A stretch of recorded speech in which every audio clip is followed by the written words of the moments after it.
Economic activities किसको कहेंगे? ये आप बताइए, आपको क्या लगता है कौन सी एक्टिविटी इकोनॉमिक एक्टिविटी है? मैन भी तो कर रहा है ना घरेलू काम। तो अगर घरेलू काम, हाउस होल्ड एक्टिविटीज की जाती हैं, ठीक, तो इसको हम इकोनॉमिक एक्टिविटी कहेंगे या नहीं कहेंगे? किसी भी एक्टिविटी का अगर कोई मॉनेटरी वैल्यू है ना, यानी यहां पर जो इकोनॉमिक एक्टिविटी है इसको हम कह सकते हैं एनी एक्टिविटी।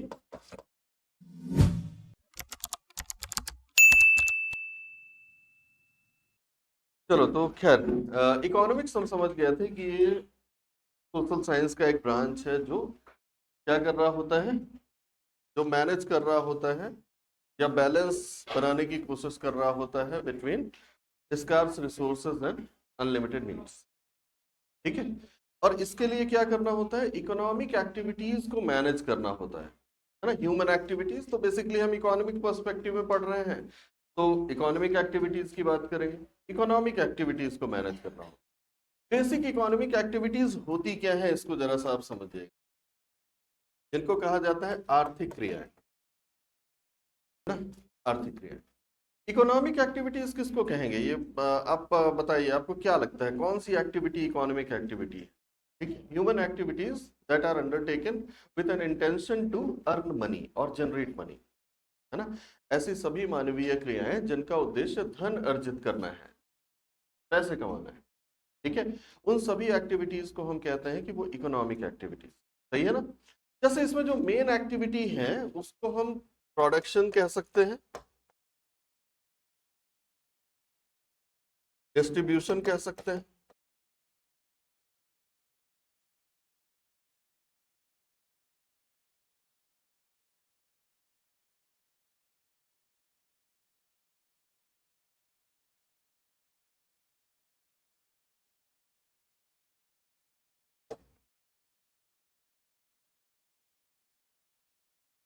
ठीक है। अच्छा, इसी में कंजम्पशन भी आता है, जबकि कंजम्पशन का डायरेक्शन ऑफ मनी फ्लो अलग है, लेकिन कंजम्पशन भी एक इकोनॉमिक एक्टिविटी ही कहलाती है। ठीक है, लेकिन यहां फिलहाल हमको प्रोडक्शन एंड डिस्ट्रीब्यूशन के बारे में सोचना है। ठीक है, प्रोडक्शन कितने तरह का होता है? देखो, ये तो हम समझ गए। अब इकोनॉमिक एक्टिविटी के एग्जाम्पल आप समझो ना। जैसे मैं एज अ टीचर आपको पढ़ा रहा हूँ, तो असल में मैं इकोनॉमिक एक्टिविटी कर रहा हूँ। क्यों? क्योंकि मेरा इंटेंशन पैसे कमाना है। एक ट्रांसपोर्टर अगर गुड्स का ट्रांसपोर्टेशन कर रहा है, ठीक है, तो इसका मतलब वो पैसे कमाने के लिए काम कर रहा है। ठीक है। एक दुकानदार जिसको ट्रेडर कहा जाता है ना, या रिटेलर, वो अपनी दुकान खोल करके सामान बेच रहा है। एक डॉक्टर जो सर्विसेज दे रहा है, एक इंजीनियर सर्विसेज दे रहा है, ये सब कुछ इकोनॉमिक एक्टिविटी। ठीक है। लेकिन हाउस होल्ड फंक्शंस या house hold work by Indian women, most of the Indian women, क्योंकि अब वो वाला कल्चर तो धीरे धीरे वैनिश होता जा रहा है कि हम ये कहें कि नहीं महिलाएं सिर्फ घरेलू काम करती हैं, तो वो वाला तो अब रहा नहीं। But most of the Indian women और मेंस, मैन भी तो कर रहा है ना घरेलू काम। तो अगर घरेलू काम, हाउस होल्ड एक्टिविटीज की जाती हैं, ठीक, तो इसको हम इकोनॉमिक एक्टिविटी कहेंगे या नहीं कहेंगे? नहीं कहेंगे ना। इसलिए नहीं कहेंगे कि उसका इंटेंशन मनी अर्न करना नहीं है ना। आप अपने घर का काम करें तो उसके बदले में आपको कुछ नहीं मिलेगा। ठीक है, और उसकी इकोनॉमिक वैल्यू कंसीडर ही नहीं की जाती। जब तक नहीं की जाती, है ना, कई बार डिमांड्स आती रहती है ना कि वो कुछ वुमेन ग्रुप्स हैं, फेमिनिस्ट हैं, वो कहते हैं नहीं, हमारे जो हाउस होल्ड फंक्शंस हैं उसको भी इकोनॉमिक वैल्यू दी जाए, है ना, उसको भी एस्टिमेट किया जाए कि एक महिला जो है वो कितने पैसे का काम करती है एक महीने में अपने घर में, है ना, तो उसको एस्टिमेट किया जाए। हालांकि ये सब प्रैक्टिकली उतना पॉसिबल नहीं है ना, घर के काम का कौन पैसा लेगा? अब तो अपने लिए कर रहे हैं ना, अपनी फैमिली के लिए, तो वो है नहीं प्रैक्टिकली। तो जहां पर पैसे अब जैसे मैं अपने फैमिली के बच्चों को अगर पढ़ाऊं, ठीक है, तो वो नॉन इकोनॉमिक एक्टिविटी होगी, इकोनॉमिक एक्टिविटी नहीं होगी, है ना। एक शेफ जो है वो जब अपने रेस्टोरेंट में जाकर के खाना बनाता है तो वो इकोनॉमिक एक्टिविटी है। अगर वो घर में भी खाना बना रहा है तो वो नॉन इकोनॉमिक एक्टिविटी है। तो किसी भी एक्टिविटी का अगर कोई मॉनेटरी वैल्यू है ना, यानी यहां पर जो इकोनॉमिक एक्टिविटी है इसको हम कह सकते हैं एनी एक्टिविटी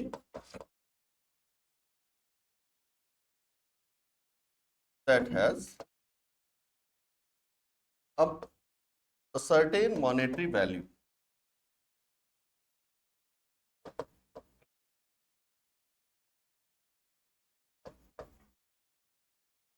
है ना, सर्टेन मॉनेटरी वैल्यू, यानी किसी भी एक्टिविटी का जब कोई मौद्रिक, यहाँ पे मॉनेटरी का मतलब है इन टर्म्स ऑफ मनी, है ना, किसी भी एक्टिविटी, ह्यूमन एक्टिविटी का अगर मॉनेटरी वैल्यू है तो हम उसको इकोनॉमिक एक्टिविटी कहेंगे, ठीक है ना। ये कहा जा सकता है कि किसी भी गतिविधि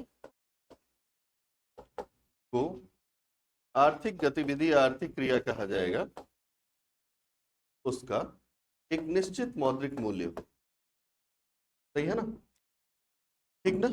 तो इन सभी एक्टिविटी, अब प्रोडक्शन कितनी तरह का होता है, कितने तरह के प्रोडक्शंस होते हैं, 3 तरह के, कौन कौन से, नहीं वो तो आप सेक्टर्स बता रहे हैं, प्रोडक्शन कितने तरह का होता है। कोई भी इंसान, देखो हर कोई कुछ, जब भी आप पैसे कमाते हो ना, तो आप क्या करते हो, आप कुछ ना कुछ प्रोड्यूस कर रहे होते हो। जैसे कि आप सेलेक्ट होकर के जब सर्विस में जाएंगे तो सैलरी किस चीज की मिलेगी, सैलरी होगी आपकी सर्विस की वैल्यू, है ना। आप जो 1 महीने में गवर्नमेंट को सर्विसेज देंगे, उस सर्विसेज का मॉनेटरी वैल्यू वो आपको सैलरी में देंगे, है ना। तो वहां पे आप कोई गुड्स प्रोड्यूस कर रहे हो क्या, कोई कमोडिटी प्रोड्यूस करोगे क्या, जाकर के कुछ बनाओगे कुछ, है ना, कुछ कमोडिटी तो नहीं बनाओगे ना, सर्विसेज प्रोड्यूस करोगे।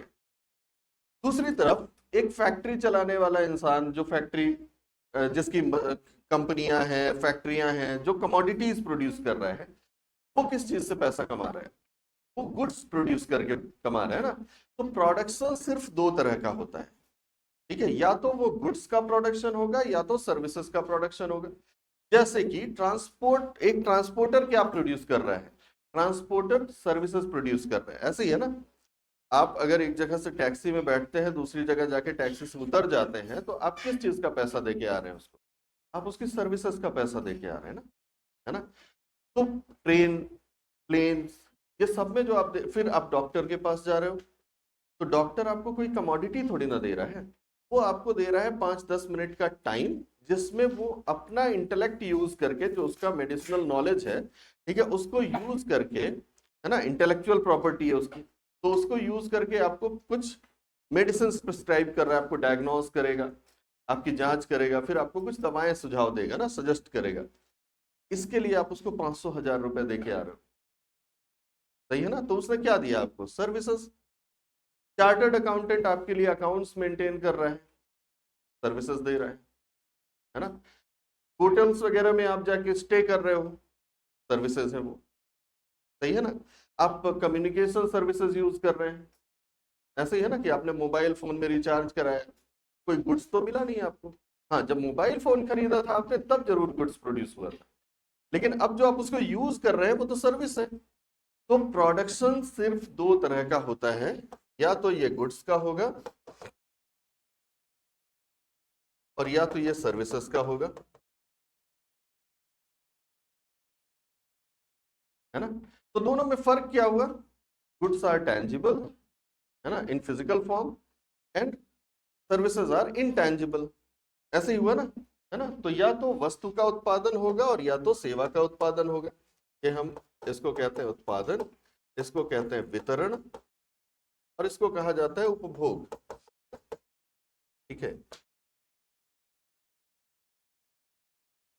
वस्तु और सेवा, ठीक है, डॉक्टर आपको सेवा दे रहा था, ट्रांसपोर्टेशन में आपको सेवाएं मिलती हैं, सही है ना।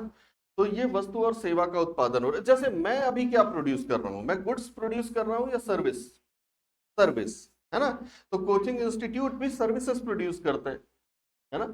तो ये सर्विसेज का प्रोडक्शन है, देखा, गुड्स का प्रोडक्शन, सर्विसेज का प्रोडक्शन, और दोनों में फर्क क्या हो गया, goods are tangible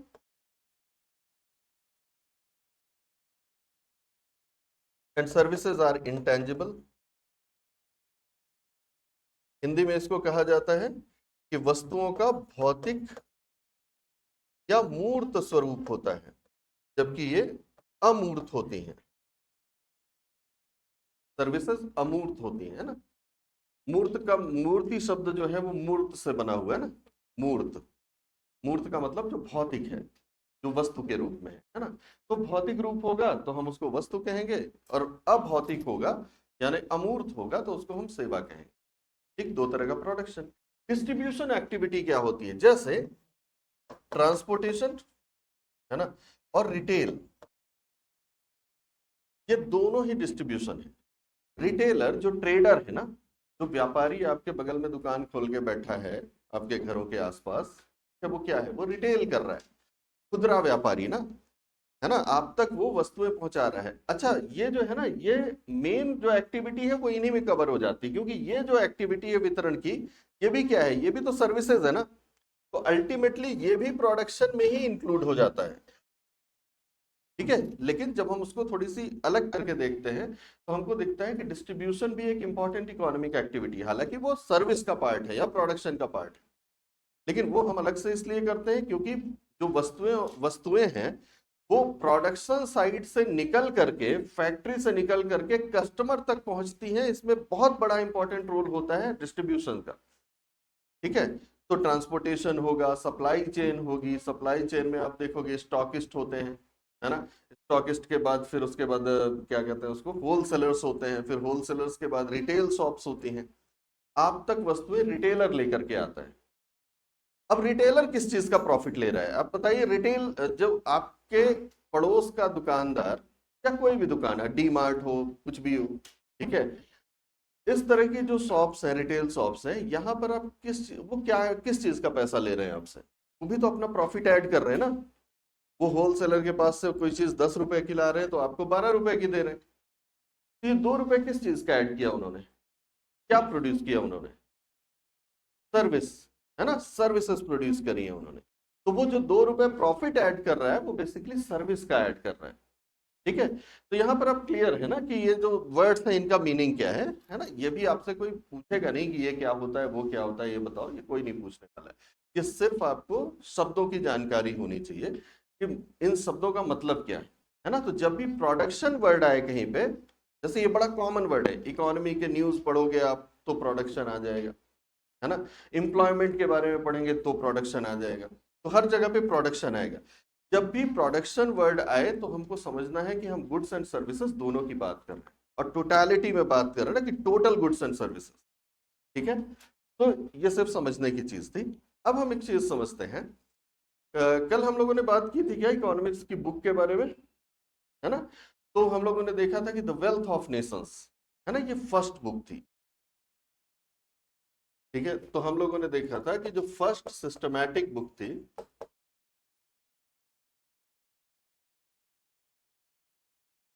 this was written by Adam Smith in 1776, The Wealth of Nations।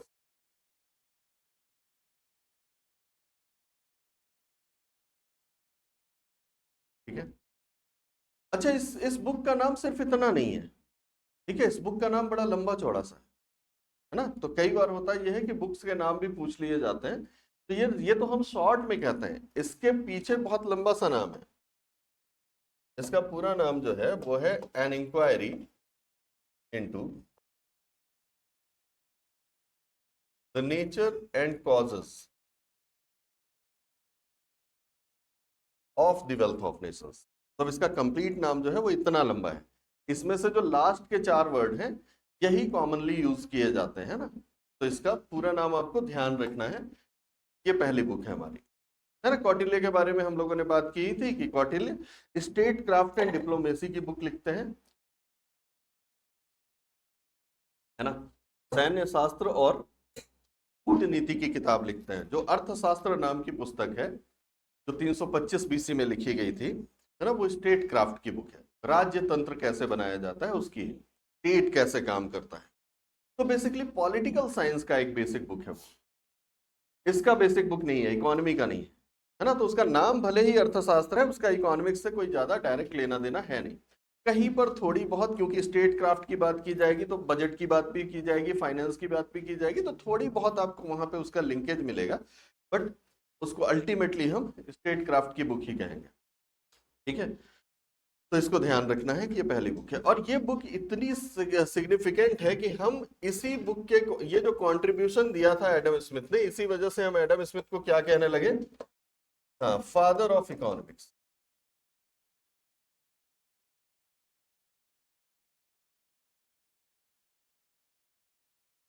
Father of economics हो गया। सही है ना?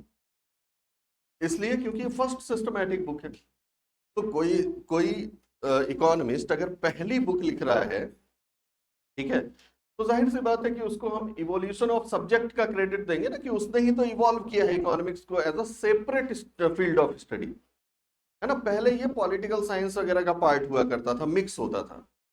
इसको अलग पहचान देने का काम जो है वो एडम स्मिथ ने किया है। तो एज अ सब्जेक्ट ये इवॉल्व कर रहा है ना, तो इस वजह से एडम स्मिथ बहुत इंपॉर्टेंट पर्सन हो जाते हैं, और इसी कारण से हम इनको फादर ऑफ इकोनॉमिक्स कहने लगते हैं।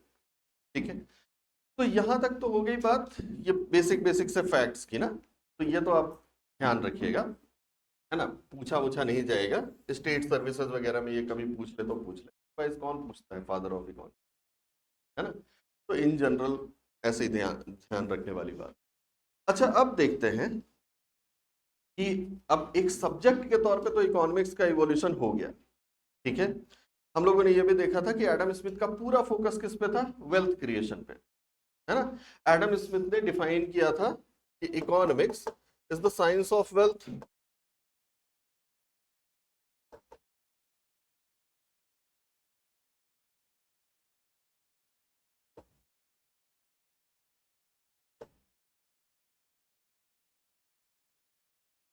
है ना, एडम स्मिथ ने कहा कि इकोनॉमिक्स क्या है? संपत्ति का विज्ञान है, धन का विज्ञान है ना, धन या संपत्ति का विज्ञान। इसका मतलब क्या हो गया कि चाहे वो, मतलब कोई भी व्यक्ति का परम उद्देश्य क्या होना चाहिए? अल्टीमेट गोल क्रिएट वेल्थ, पैसे कमाओ, है ना। और इसमें वेलफेयर का कोई स्थान नहीं है। एडम स्मिथ वेलफेयर पे बिल्कुल भी फोकस नहीं करते, ठीक है। जैसे हम बात कर रहे थे कि आज का स्टेट क्या कहता है, आज का स्टेट जो है वो वेलफेयर स्टेट है। आज हम इस बात का ध्यान रखते हैं कि अगर कोई गवर्नमेंट, ठीक है, सॉरी गवर्नमेंट, अगर कोई इंडस्ट्रियलिस्ट पैसे कमा रहा है तो अपनी इनकम का एक हिस्सा उसको सोसाइटी के लिए भी खर्च करना चाहिए, है ना। ऐसा ही होता है। लेकिन एडम स्मिथ ये नहीं कह रहे हैं।